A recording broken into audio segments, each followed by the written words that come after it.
Ate Do, ikwento mo nga yung kasaysayan ng CBM TUS. Kuya Brian, ang Cagayan Valley Marine Technology Outreach Station o mas kilala bilang CVMTOS ay matatagpuan dito sa barangay Tagator, Bayan ng Claveria, Lalawigan ng Cagayan. Sa simula pa lang, ang lupang kinatatayuan ng CVMTOS ngayon ay bahagi na ng malawak na sakop ng Bureau of Fisheries and Aquatic Resources o BIFA Region 2. Noong mga unang bahagi ng taong 2019, itinatag dito ang tinatawag na Multi-High Value Species Hatchery. At dito rin itinayo ang kauna-unahang Lodong Breeding and Research Center sa buong Pilipinas. Alam niyo naman po na ang Lodong o Cestros platycephalus ay tinatawag ding isda ng Pangulo, napakahirap itong paramihin, at itinuturing na ng nanganganib na maubos o endangered. Kaya napakalaking tagumpay ng mapili ang lugar na ito bilang sentro ng pag-aaral at pagpaparami nito.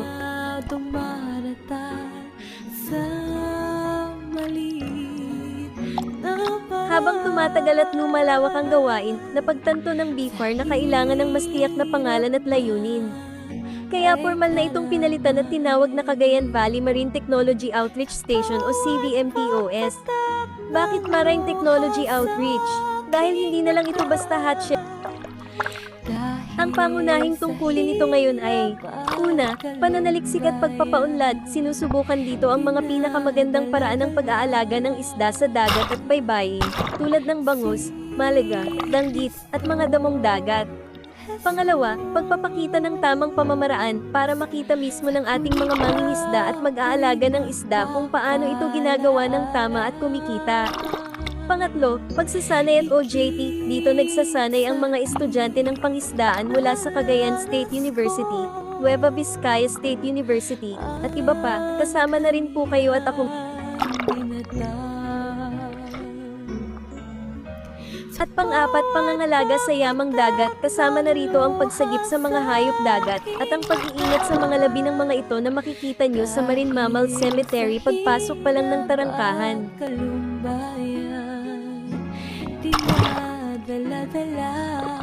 May ilang mahahalagang yugto na nagpatibay sa CVMTOS. Noong 2022, ang mga tauhan dito ay sumailalim sa masusing pagsasanay tungkol sa pagpapalaki ng itlog at punla ng bangus at malaga sa National Fisheries Development Center sa Dagupan.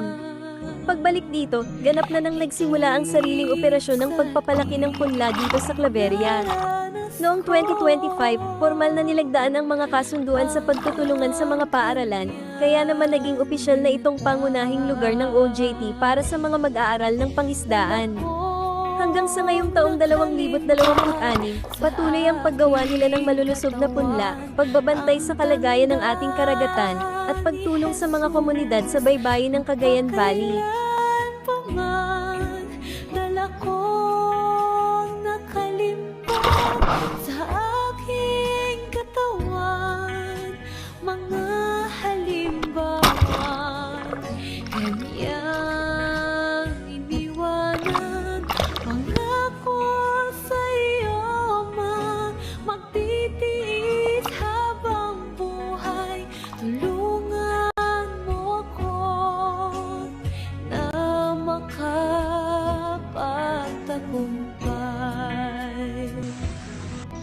Talakong nakalimbag sa aking katawan ang